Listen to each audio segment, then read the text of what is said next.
recording. Basically, I've taken some ideas from GASP and fine-tuned them a little bit so that they're more targeted directly at automating environment workflows and deployments for what we typically do at Delta. This is on GitHub, Delta CLI tools, command line interface tools. I've started the process of documenting, so I'm in the process of adding videos on how to install this stuff. It's pretty standard Composer global installs, but if you haven't done it before, there's a video to explain how to do it. And there's a little bit on configuring your project, but I'm going to be building that out a lot more in the near future. So we're going to start by just looking at a project where I've already configured it to use this. And I'm going to kind of show you what these tools are meant to add to our process. And then we'll talk about actually adding this to another project, writing scripts with it, and so on. So yeah, let's hop into an example to kind of get a feel for it real quick. I've got this added on FestMaker. And the key to it is once you have this installed, there's a command. It's just delta that you can run anywhere. When you run that, you're going to see a list of available command line options that you could throw at this thing. The most important one, typically, on a project that's already been set up is going to be deploy, but there are a few others worth noting.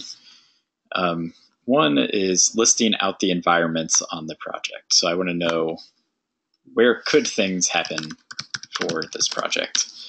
So in the case of true-false, we've got AFI, APMFF, and true-false are the active environments, and this shows what host we're pointing at. On a lot of other projects, that might be staging and production, that kind of thing, and this would tell you what the host name was.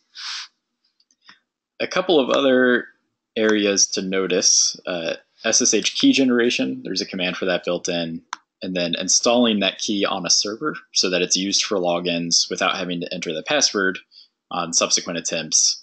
There's a command for that built in. So when you're starting your project, you can generate your keys and install them using these tools. You don't have to understand the authorized keys file and setting the permissions correctly and all that stuff. I've started work on doing some commands for the Vagrant environments to make that a lot easier. You know, like creating your virtual host in Vagrant is like a 10-step process right now. This makes it a one-step process. We're not going to cover a lot of the Vagrant stuff today. We're going to focus more on the basic scripting, environment setup, and deployments. So let's say you were tasked with doing something on FestMaker. You've made your changes, and now you want to get ready to deploy. Well, the first thing, the deploy command is built in to every project with a placeholder. But we're going to say delta deploy and then an environment name. So I'm going to say true false in this case, and I'm going to run it in dry run mode. So this is going to output a decent amount of stuff, and then we're going to scroll back real quick. So what is different about this versus the old script? First thing is there are a couple of checks that happen up front. One is I make sure that this person's committed all their changes to Git. So is Git status saying that everything is committed to the repository. The next thing, and we're going to look at this in a second, is you have the ability to say that an environment is meant to match or mirror a branch in Git. So in this case, I haven't configured that yet. I'm going to show you how we do that in a second. But this is intended to prevent someone from accidentally deploying from some random feature branch or maybe deploying development to a production server. So this will help catch that. So it's kind of a built-in sanity check there. And then we've got an rsync command running in dry run mode. And you can see that all of these commands so far support doing a dry run. We'll look at examples of commands that wouldn't support that in a little bit. So on my Zen folder, it looks like all of the changes that we're going to be deploying are composer vendor changes. And then we've got a second rsync where we're pushing to HTTP docs. There's no changes there. And then, like I mentioned, we've got a couple commands that don't support doing a dry run. So those are automatically skipped when I do the -- dry run on there. So that's the main kind of semantics of how this stuff works when you're just running a script. You'll notice, well, before I dive into that, actually, let's look at the definition of these scripts for true/false. So this is your configuration file for your project. It's delta-cli.php. The main thing you're doing in here is you're setting up environments and you're setting up scripts. The deploy script, like I mentioned, is built in. So there are a couple of steps that are automatically added, that get status is clean and get branch matches the environment thing. Those are built-in steps, and then I'm adding additional steps here. So I'm saying I want to do an rsync between src on my local and zend on the remote, and I'm going to exclude the public folder. Same thing here, src public goes to http docs, and I'm excluding the uploads folder. And then I'm going to run some chmod commands. That's your basic deploy script. Now, doing other scripts is pretty much the same API. So I can create a script, we'll just call it custom script, and give it some docs, just a little description. And when it comes to these steps, you see some custom ones set up here, rsync and SSH. I can also just run commands. If I just throw a command in like that, it's just going to run it, and the step is going to be named ls. I could also give it a custom name. So I'm saying file listing. And then we'll do, I don't know, some other command. We'll create a temporary file. But in this case, let's not do it with a shell command. Let's use some PHP code. So I'm going to throw callback in here. And we'll just do a file put contents.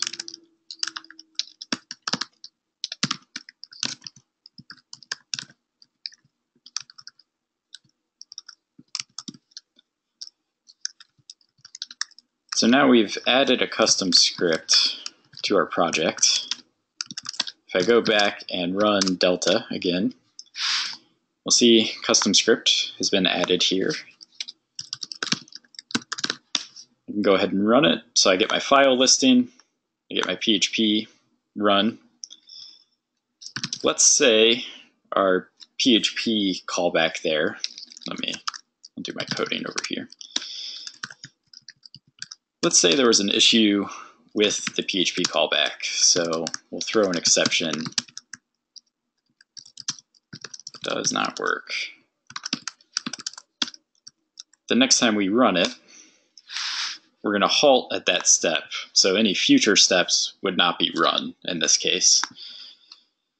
Now let's say we were trying to get something done, this thing is failing, and we know it's an innocuous failure. It's not something we actually care about right now. For any of these scripts where we've got the steps listed out, we can take a step name like this, and we can say skip that step. So now I'm doing my file listing, but I've skipped the create temporary file step. You can do that as many times as you want. So I could also skip file listing, which obviously this is kind of pointless. But the idea there is, there are going to be times when it makes sense to override some portion of your scripting. And I don't want people to completely go around the system in order to do that. So this is kind of a built-in idea of you can skip one of these steps if needed. Now, this script is really straightforward. You're just running a few commands. In a lot of cases for these scripts, it's really about the environment integration. So in the case of this deployment, what is different about doing it this way versus the old way? Well, one thing is the dry run concept. That's built in, and it lets you check things that can be checked before you actually execute the deployment. So that's really nice. It's built into rsync, but we can do it in some other steps as well. So on like the git status check, I can do that in a dry run. It's not a problem to do that in that context. And if you write other steps, they can also support doing a dry run. So that's really nice. If a step fails, we can actually stop the script. So that's nice as well. Like you can do that in a shell script, but it's kind of hard to pull off. Just got your back. Oh, okay. Yeah, the GoToMeeting interface just like flickered like crazy. So I guess that was it losing its mind for a second there. And go get static, and that was it. How long was I out? Go Yeah. back. 10 seconds, 15 seconds. Okay. I feel like I was in some kind of fugue state or something. So yeah, the environment integration is the big part though. That's different about this versus the old way. So I can create check. I can do that in a dry run. Wow, that's weird. My audio just came back to me like 10 seconds later. So I can create as many environments as I want. I can add one or more hosts to each environment. And then I can say for this script, I want to run it against this particular environment, not another one. So in FestMaker, for example, I had individual scripts for each of these environments before. So deploy AFI and deploy TF3, so pretty much the same thing, it's just different usernames, different host names. And that's really clunky and, leads to errors. So in a lot of cases, for other projects, you would see things like deploy prod, deploy staging. And again, there's tons of duplication between those two. And as you get a more complicated deployment workflow, the odds that those are going to get out of sync and become messed up just go up. Now, that being said, there are definitely cases where you want to run a given step in only one environment. So that is something that's built in. I can add environment specific step, give it an environment name, and then do whatever I want to do. That step is only going to run when I'm using the true-false environment on the deploy script. So I can have this one thing that's only going to happen in production, or it's only happening in staging, but that just gets integrated into the script instead of, again, duplicating everything. So that's what script authoring looks like on this thing. A lot of these scripts are going to look quite similar to what we had before. It's just the environment concept, the dry run concept that I think are really important, and stopping when a step fails. Beyond that, obviously, we can get into templating and doing things for WordPressers and framework in particular. But that's kind of the main scripting concept here. The other bit that's worth pointing out is when you're adding this to a new project, what does it look like? So if I go to... Right. Yeah. What would setting different options on rsync look like? So if you want to set the different flags for CRL, TVZ or something. I'm just using some defaults. I am definitely open to letting people override those. Like right now, I just have exclude and delete are the things you can add, and I don't get into all the arcane whatever. Okay, so that might be something we could add in. Yeah, I could see letting people mess with those flags more, but I don't know. I kind of just want to say in default, and we just use that for the most part. Yeah. There's too many options on rsync. So I just switched to a new project, just switched to Graph & Sons. I haven't done anything with Delta CLI on Graph & Sons yet. So my goal with this, like we were talking about last week, is every single project at Delta, how do I deploy code for it? I want it to be exactly the same. Like there's not variation between readmes on how you deploy as much as that's possible. So if I go here and I run delta deploy production on Graph and Sons, what's going to happen? Well, the first thing is it's going to say you haven't configured this project at all to use the delta CLI stuff. So run the little wizard to get started. Right now it's just asking for the name, so there's not a whole lot there. And then when I run the deploy, again, it's going to say, hey, deploy script hasn't been made, and link you to the documentation. The goal with that documentation is for your typical project. It should really just be saying, I have a WordPress project. Here's the theme I want to sync. Here's the plugin I want to sync. Or I have a Zen framework project. Here's my application.ini. So I would like it to be that simple for most cases. That's kind of where I'm aiming. But in the very least, you would kind of see documentation that showed you something like this FestMaker version. And you would kind of copy and paste to add what you needed to sync different folders and things like that. One of the big goals I have for this, in the same way that I've got some steps that are added by default for a deploy script, checking your git status is clean and all of that, I would like to have some steps that are kind of happening automatically at the end of certain scripts. So notifying or adding a summary of what deployment just happened to some system somewhere, Teamwork, Slack, combination of all of them, that kind of thing.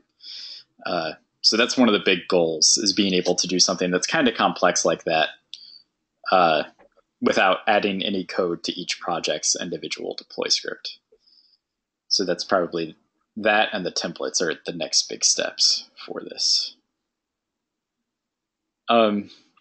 Any questions on any of this so far, or thoughts? This is awesome. I'm liking it. Cool.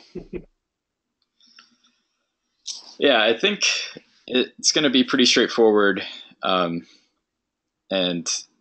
just allow us to add more sophistication to deployments and things like that than we were able to before, because we had all these one-off scripts. Now we can bake in things like checking the git status. And for the vagrant commands that I was doing, a nice little example of what we're able to do now is, let's see, I guess I don't have it in vagrant yet. Let me switch to,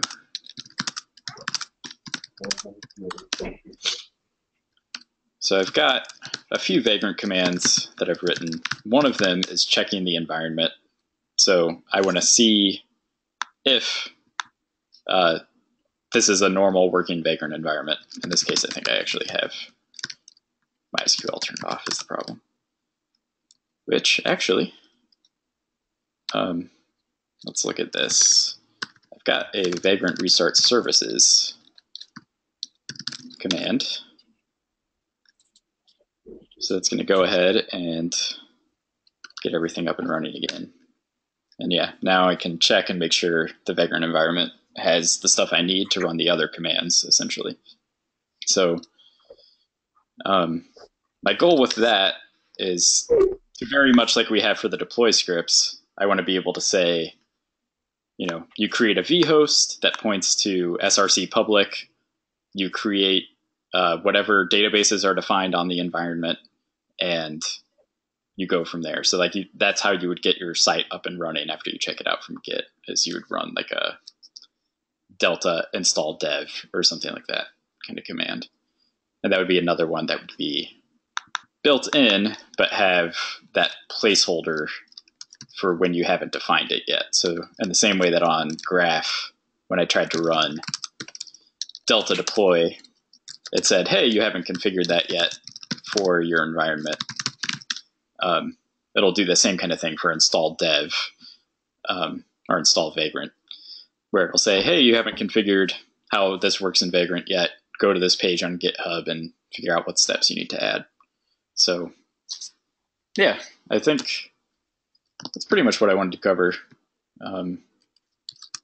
It's fairly stable at this point. I've just been kind of adding more different types of steps and playing around with templating, but the actual core has been working really well for the past 3 or 4 days. And yeah, there's this example delta CLI.php in GitHub kind of shows you all the different types of things you can do scripting wise. It goes through a lot of different variations, like calling one script from another script, which you can see here. So you can kind of compose scripts together, that kind of thing.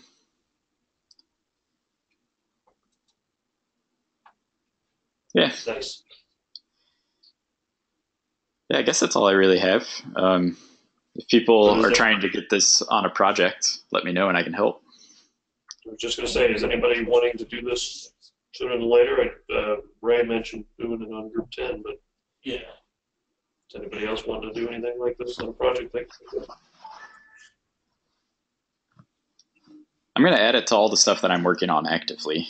I'm And going to try to do a few things. A few Cool. internal things.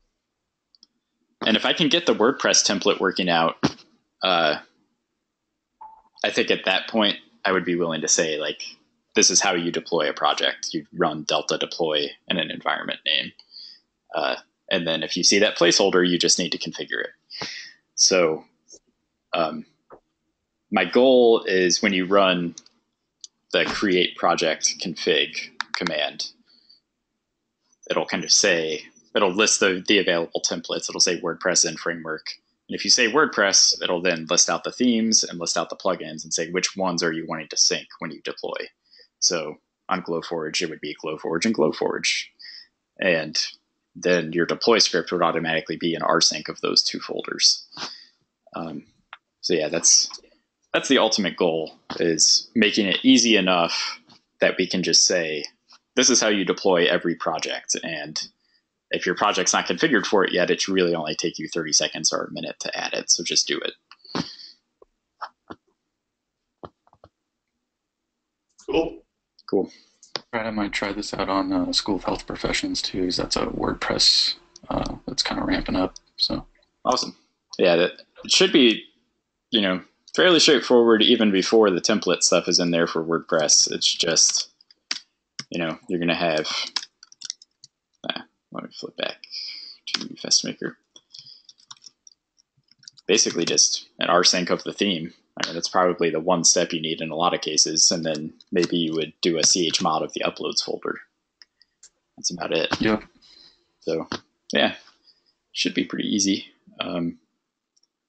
Like I said, I'm going to add some more videos to this page about managing SSH keys and things like that. I don't think a lot of people are perfectly comfortable with doing that. There are commands built in, but I just want to have a little 30-second video that says, here's how you create your SSH key on the project and then add it to each environment so that you don't have to enter passwords anymore. That kind of thing. I've started adding pages to the wiki a little bit, but need to do a lot more. So if you get caught up on anything at all, let me know and let's document it.